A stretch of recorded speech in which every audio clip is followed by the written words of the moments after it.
news. Today's news. CBS News on the Hour, presented by Indeed.com. I'm Steve Cason. There's big trouble at some hospitals in 5 states, as we hear from CBS's Jim Crisula. A cyber attack is affecting facilities operated by Prospect Medical Holdings.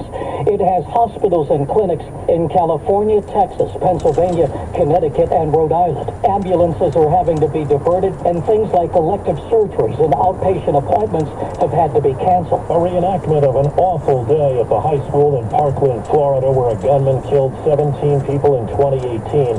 CBS's Manuel Bojorquez says weapons experts are staging it as part of a civil suit involving the school resource officer, Scott Peterson, who was accused of not acting as the attack took place. He has said all along that he did not know where the shots were coming from, but parents have said, look, he had to have known which building they were coming from and at least gone inside to check. So what they're trying to do is see what he may have heard out there. Peterson was acquitted in a criminal case. 9 members of Congress toured the school building earlier today.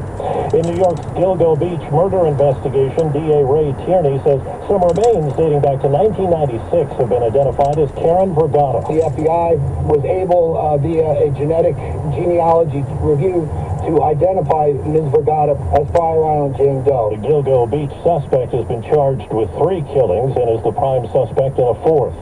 Overseas, a court in Moscow has sentenced jailed opposition leader Alexei Navalny to an additional 19 years in prison.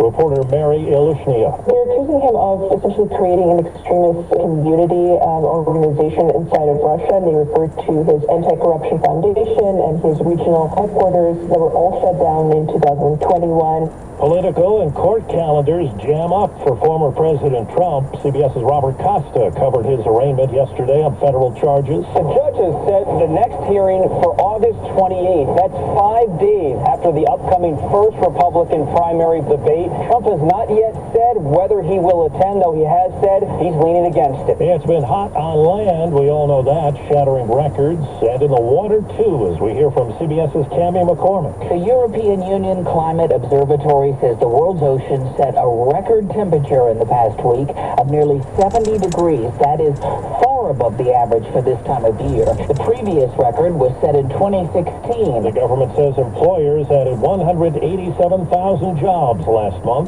And checking Wall Street, the Dow is up 222 points. NASDAQ is ahead 125, the S&P up 28. This is CBS News. Well, that's today's news. Today's news. I didn't hear any good news, did you? I didn't think so. I guess it's all about perspective. The glass is half full. Well, as always, I want to thank you again for coming along with me on these Dash Cam News adventures. You know the drill. Peace, love, and all that hippie jazz. Bye-bye, everybody.